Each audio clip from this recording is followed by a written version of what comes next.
So A S sodium hydroxide, NaOH sodium hydroxide తయారీ ఏ విధంగా ఉంటుంది అనే దాని గురించి ఒకసారి మనం మాట్లాడితే ఎస్ నేనేమంటానంటే ఎస్ సింపుల్ గా ఎస్ సోడియం క్లోరైడ్ జల ద్రావణం గుండా అనగా బ్రైన్ ద్రావణం గుండా ఎస్ బ్రైన్ ద్రావణం అంటే ఏంటో చెప్పాను. సో బ్రైన్ ద్రావణం గుండా విద్యుత్తును ప్రసారం చేసినప్పుడు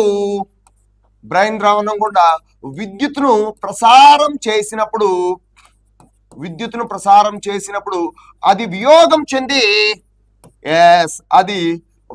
అనగా బ్రైన్ ద్రావణం అనేది వియోగం చెంది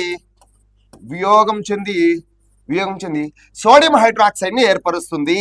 NaOH సోడియం హైడ్రాక్సైడ్ ను ఏర్పరుస్తుంది అని అంటారు.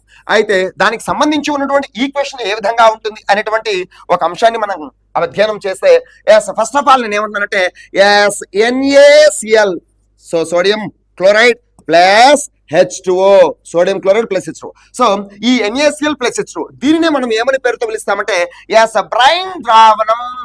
సో దానిని ఏమని పేరుతో పిలుస్తామంటే బ్రైన్ ద్రావణం, బ్రైన్ సొల్యూషన్ అనేటువంటి పేరుతో మనం పిలుస్తాం.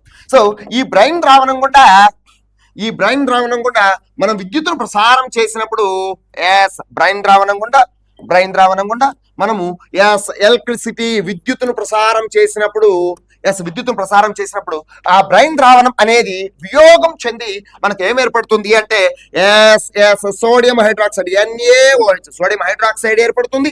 అదేవిధంగా ఈ చర్యలో క్లోరిన్ వాయువు కూడా విడుదలవుతుంది. అదేవిధంగా హైడ్రోజన్ వాయువు కూడా ఈ చర్యలో విడుదల కావడం జరుగుతుంది. Very very important.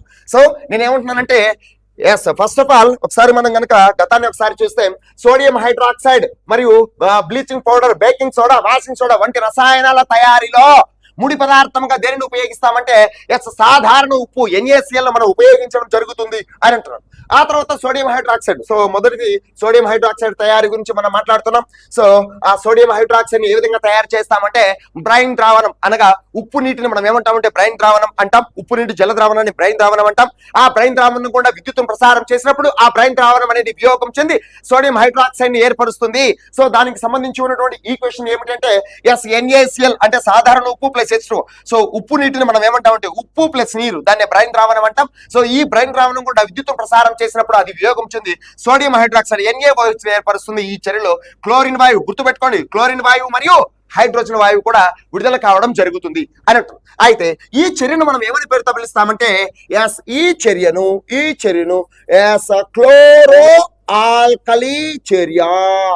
Chloro alkali ప్రక్రియ లేదా క్లోరో ఆల్కలీ చర్య, chloro alkali reaction or chloro alkali process అనేటువంటి పేరుతో మనం పిలుస్తాం.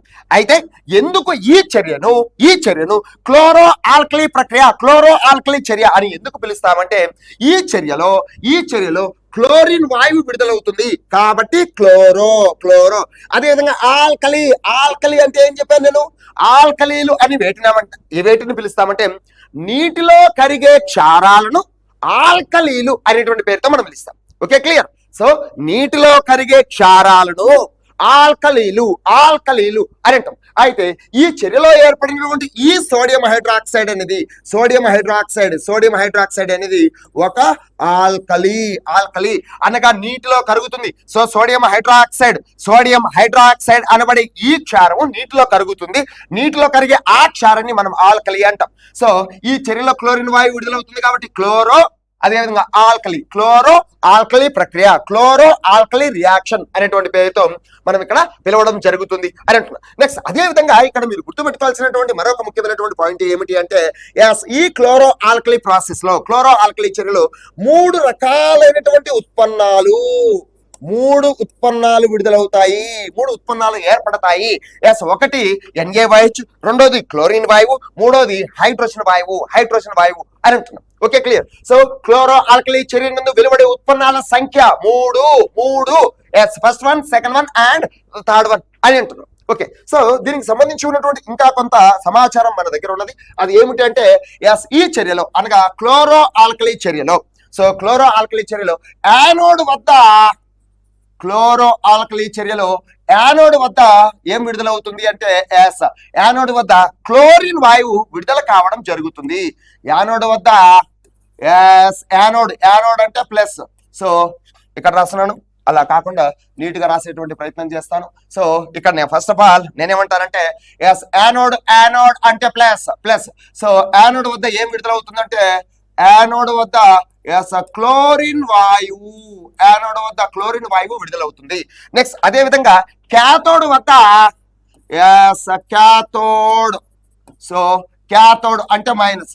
సో ఆ క్యాథోడ్ వద్ద ఏం ఏర్పడుతుంది, ఏం విడుదల కావడం జరుగుతుంది అంటే క్యాథోడ్ వద్ద హైడ్రోజన్ వాయువు, క్యాథోడ్ వద్ద హైడ్రోజన్ వాయువు విడుదలవుతుంది.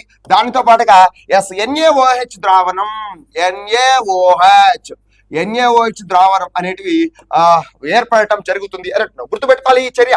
సో యానోడ్ వద్ద క్లోరిన్ వాయువు, క్యాథోడ్ వద్ద హైడ్రోజన్ వాయువు మరియు NaOH ద్రావణం ఏర్పడటం జరుగుతుంది అని అంటున్నాం. అయితే ఈ చర్యలో అనగా క్లోరో ఆల్కలీ చర్యలో వెలువడే ఉత్పన్నాల సంఖ్య 3. ఒకటి క్లోరిన్ వాయువు, రెండోది హైడ్రోజన్ వాయువు, మూడోది NaOH ద్రావణం అని అంటాం. అయితే ఇప్పుడు మనం ఒక్కొక్క దాని గురించి క్లియర్ గా అధ్యయనం చేయాల్సినటువంటి అవసరం ఏర్పడింది. అదేమిటంటే క్లోరిన్ వాయువు యొక్క ఉపయోగాలు ఏమిటి, క్లోరిన్ వాయువు యొక్క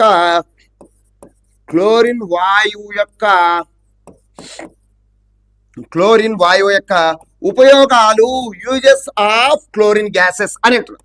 సో క్లోరిన్ వాయువు యొక్క ఉపయోగాలు అనేటువంటి ఒక కాన్సెప్ట్ ను మనం అధ్యయనం చేసినట్లయితే ఫస్ట్ ఆఫ్ ఆల్ నేనేమంటారంటే ఈ క్లోరిన్ వాయువును ఫస్ట్ వన్ నేనేమంటారంటే గుర్తుపెట్టుకోవాలి, త్రాగే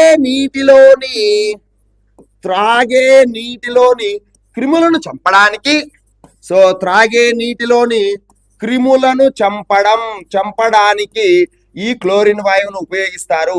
ఈ రకమైనటువంటి ప్రక్రియని మనం ఏమంటామంటే క్లోరినేషన్ అనేటువంటి పేరుతో మనం పిలుస్తాం.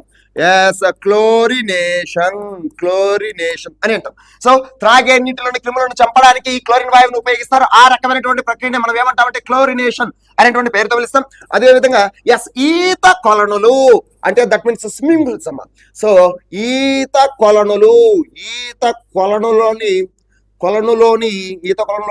నీటిని శుభ్రపరచడానికి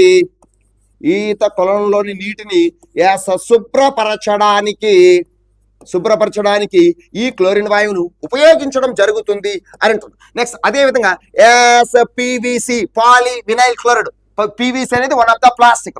సో PVCల తయారీ ఎందు, అదేవిధంగా CFC ఫ్లోరో కార్బన్ల ఎందు ఈ క్లోరిన్ వాయువు అనేది ఉంటుంది. So PVC poly vinyl chloride, అదేవిధంగా CFC అంటే fluoro carbons. So PVC poly vinyl chloride యందు ఈ క్లోరిన్ వాయువు ఉంటుంది. అదేవిధంగా CFCలలో కూడా క్లోరిన్ వాయువు ఉండటం జరుగుతుంది అని అంటున్నాం. నెక్స్ట్ వన్ క్రిమి సంహారకాల తయారీ,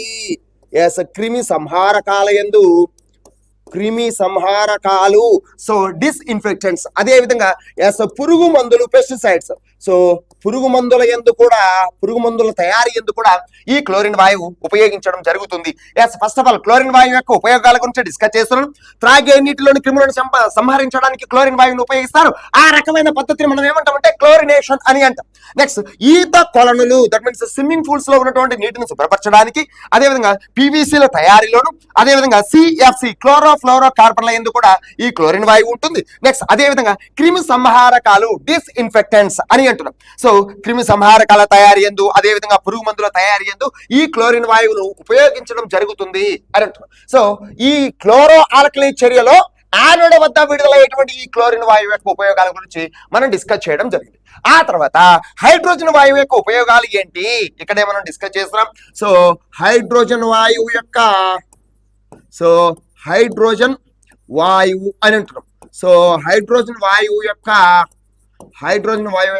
ఉపయోగాలు ఏమిటి, హైడ్రోజన్ వాయువు యొక్క ఉపయోగాల గురించి మనం డిస్కస్ చేస్తే ఈ హైడ్రోజన్ అనున్నది ఇంధనాల యందు ఉంటుంది. సో హైడ్రోజన్ అనేటువంటి మూలకం ప్రధానంగా ఇంధనాల యందు, రకరకాలైనటువంటి ఇంధనాల యందు అనగా హైడ్రోజన్ వాయువును ఇంధనముగా కూడా ఉపయోగిస్తారు. గుర్తుపెట్టుకోండి, హైడ్రోజన్ వాయువును ఇంధనముగా కూడా ఉపయోగించడం జరుగుతుంది. అదే విధంగా మార్గరీన్ తయారీలోను హైడ్రోజన్ వాయువును ఉపయోగిస్తారు. అయితే మార్గరీన్ అంటే వృక్ష నూనెలతో తయారయ్యేటటువంటి వెన్నను. సో మార్గరిన్ అనగా సో వృక్ష నూనెలతో తయారయ్యే వెన్న. వృక్ష నూనెలతో తయారయ్యేటువంటి వెన్నను మనం ఏమని పేరుతో పిలుస్తామంటే మార్గరిన్, ఒక రకంగా డాల్డా అని అనుకోవచ్చు. ఓకేనా. సో ఫస్ట్ ఆఫ్ ఆల్ ఇంధనాల యందు సో సింపుల్ గా చెప్పుకోవాలంటే హైడ్రోజన్ వాయువును ఇంధనంగా ఉపయోగిస్తారు. నెక్స్ట్ అదే విధంగా అనేక రకాలైన ఇంధనాల్లో హైడ్రోజన్ వాయువు ఉంటుంది. నెక్స్ట్ అదే విధంగా మార్గరిన్ తయారీలో హైడ్రోజన్ వాయువును ఉపయోగిస్తారు. సో మార్గరిన్ అంటే వృక్ష నూనెలతో తయారయ్యే వెన్నను మనం ఏమంటామంటే మార్గరిన్ అని అంటాం. నెక్స్ట్ లాస్ట్ వన్ నేను ఏమంటానంటే ఎరువుల యందు ఉండేటువంటి అమోనియా తయారీలో. సో ఎరువుల ఎందుగల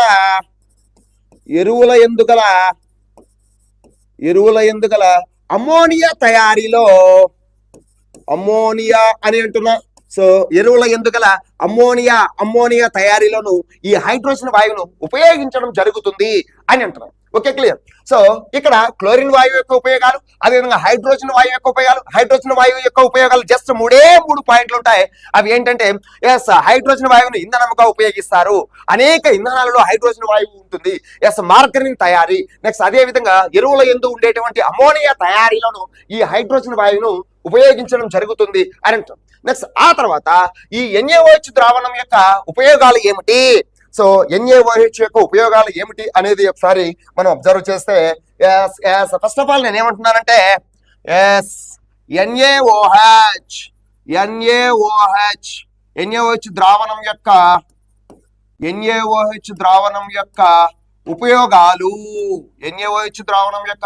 ఉపయోగాలు ఏంటి అనేది ఒక అంశాన్ని మనం డిస్కస్ చేసినట్లయితే ఫస్ట్ ఆఫ్ ఆల్ నేను ఏమంటానంటే ఈ NaOH ను ప్రధానంగా ఫస్ట్ వన్ సబ్బులు మరియు డిటర్జెంట్ల తయారీలోను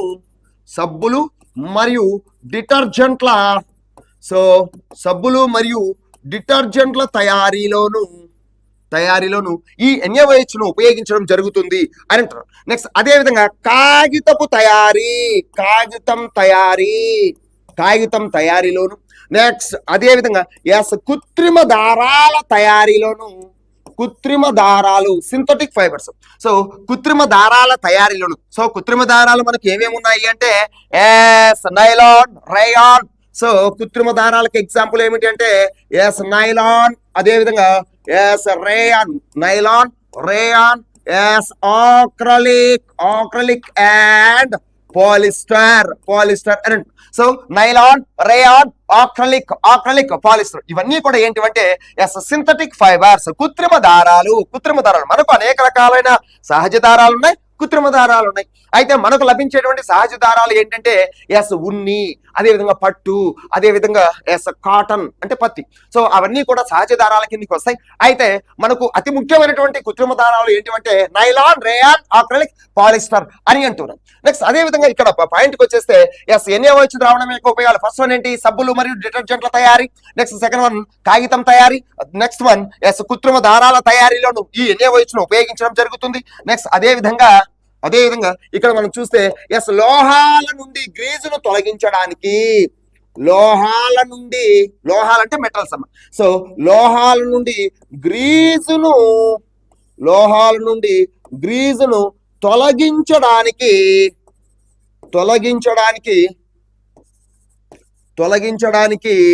ఈ NaOH ను ఉపయోగించడం జరుగుతుంది. NaOH ను ఉపయోగిస్తాము అని అంటున్నాం. ఇవి NaOH ద్రావణం యొక్క ఉపయోగాలు అని అంటున్నాం. సో ఒకసారి ఇక్కడ మనం ఈ NaOH యొక్క తయారీ ఒకసారి చూస్తే బ్రైన్ ద్రావణం గుండా ఎలా, అసలు బ్రైన్ ద్రావణం ఏంటి అనేది ఒకసారి మనం అధ్యయనం చేస్తే ఇక్కడ చూడండి. సో మీకు డయాగ్రామ్ పూర్వకంగా వివరించేటువంటి ప్రయత్నం చేస్తాను. సో ఇది ఏమిటి అంటే చూడండి ఇక్కడ చూడండి. సో ఇది బ్రైన్ సొల్యూషన్, ఉప్పు నీటి జల ద్రావణాన్ని, ఉప్పు నీటినే మనం బ్రైన్ ద్రావణం అనే పేరుతో మనం పిలుస్తాం. సో బ్రైన్ ద్రావణం తీసుకున్నాం. ఇది ఒక పాత్ర, ఈ పాత్రలో మనం బ్రైన్ ద్రావణాన్ని తీసుకున్నాం. సో బ్రైన్ ద్రావణం అంటే ఏంటి? సో బ్రైన్ ద్రావణం అంటే ఏమిటి అని అంటే బ్రైన్ ద్రావణం అంటే సో NaCl ప్లస్ H2O. దీనిని మనం ఏమని పేరుతో పిలుస్తామంటే ఆ బ్రైన్ ద్రావణం.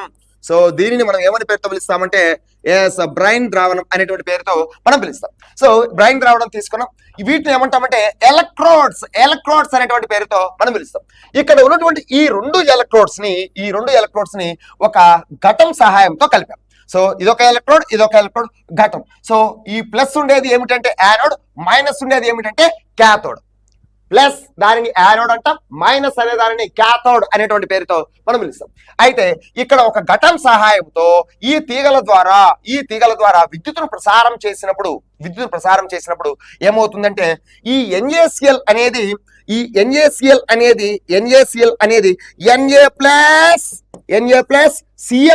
అనేటువంటి అయాన్లుగా విఘటనం చెందుతుంది. అదేవిధంగా ఇక్కడ ఉన్నటువంటి H2O అనేది H++OH-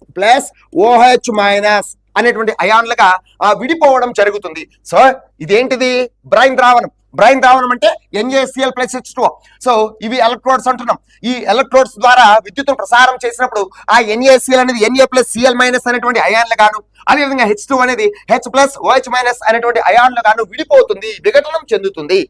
ఈ సందర్భంలో ఇక్కడ మధ్యలో ఉండేది ఏమిటంటే ఇదొకటి ఈ మధ్యలో ఉండేదాన్ని ఏమంటామంటే మెంబ్రేన్, పలుచని పొర అని అంటున్నాం. ఈ పొర ద్వారా ఈ అయాన్లు అనగా యానోడ్ అంటే ధనాత్మకం, పాజిటివ్. సో యానోడ్ వైపుకు రుణావేశం కలిగినటువంటి అయాన్లు. సో ఇది యానోడ్, ఇది ప్లస్.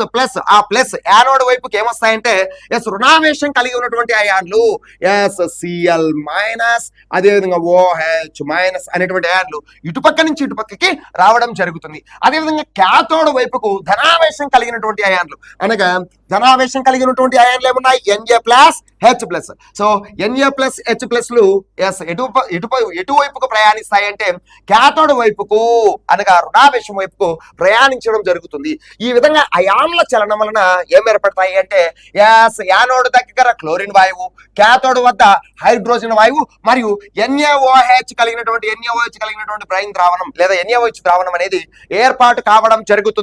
ఏర్పడుతుంది అని అంటున్నాం. సో ఈ చర్యలో యానోడ్ దగ్గర క్లోరిన్ వాయువు, క్యాథోడ్ దగ్గర హైడ్రోజన్ వాయువు మరియు NaOH కలిగిన బ్రైన్ ద్రావణం, NaOH ద్రావణం అనేవి ఏర్పాటు కావడం జరుగుతుంది అని అంటున్నాం. ఇక్కడ మీరు గుర్తుపెట్టుకోవాల్సింది ఏంటంటే ఈ అయాన్ల చలనం ఎలా ఉంటుంది అనేది మనం గుర్తుపెట్టుకోవాలి. యానోడ్ వైపుకు Cl- మరియు OH- అనేటువంటి అయాన్లు, అదేవిధంగా క్యాథోడ్ వైపుకు Na+ మరియు H+ అయాన్లు ఈ విధంగా ప్రయాణించడం జరుగుతుంది. ఈ విధంగా ప్రయాణించినప్పుడు యానోడ్ వద్ద క్లోరిన్ వాయువు, క్యాథోడ్ వద్ద హైడ్రోజన్ వాయువు మరియు NaOH కలిగిన బ్రైన్ ద్రావణం ఏర్పాటు కావడం జరుగుతుంది. అయితే ఈ క్లోరిన్ వాయువు యొక్క ఉపయోగాలు ఒకసారి మనం చూస్తే ఆ క్లోరిన్ వాయువును నీటిని శుభ్రం చేయడానికి అనగా త్రాగే నీటిని శుభ్రం చేయడానికి దానిని మనం ఏమంటామంటే క్లోరినేషన్ అంటాం. అదేవిధంగా ఈత కొలనులు, స్విమ్మింగ్ పూల్స్, అదేవిధంగా PVCలు, అదేవిధంగా CFCలు, క్రిమి సంహారకాలు మరియు పురుగు మందుల తయారీలోను ఈ క్లోరిన్ వాయువును ఉపయోగిస్తారు. హైడ్రోజన్ వాయువు యొక్క ఉపయోగాలు ఒకసారి మనం చూస్తే హైడ్రోజన్ వాయువును ఇంధనంగా ఉపయోగిస్తారు. అనేక రకాలైన ఇంధనాలలో హైడ్రోజన్ వాయువు ఉంటుంది. అదేవిధంగా మార్గరీన్ అంటే వృక్ష నూనెలతో తయారయ్యేటువంటి వెన్నను మనం ఏమంటామంటే మార్గరీన్ అని అంటాం. నెక్స్ట్ ఎరువుల కొరకు అమోనియా. సో ఎరువుల యందు ఉపయోగించేటువంటి అమోనియా తయారీలోను ఈ హైడ్రోజన్ వాయువును ఉపయోగిస్తాం. నెక్స్ట్ NaOH యొక్క ఉపయోగాలు ఏమిటి అంటే లోహాల నుండి గ్రీజును తొలగించడానికి, సబ్బులు మరియు డిటర్జెంట్ల తయారీలోను, కాగితము తయారీలోను, కృత్రిమ దారాల తయారీలోను ఆ NaOH ఉపయోగిస్తారు. ఈ రకమైనటువంటి చర్యను మనం ఏమంటామంటే క్లోరో ఆల్కలీ ప్రక్రియ అనేటువంటి పేరుతో మనం ఇక్కడ పిలవడం జరుగుతుంది అని అంటున్నాం. ఓకే, సో ఇది మనకు NaOH యొక్క తయారీ. సో NaOH యొక్క తయారీ, ఈ NaOH అనగా సోడియం హైడ్రాక్సైడ్ తయారీ, ఆ ప్రక్రియను మనం ఏమంటామంటే క్లోరో ఆల్కలీ ప్రక్రియ అనేటువంటి పేరుతో మనం పిలవడం జరుగుతుంది. ఇది దీనికి ఉన్నటువంటి సమాచారము.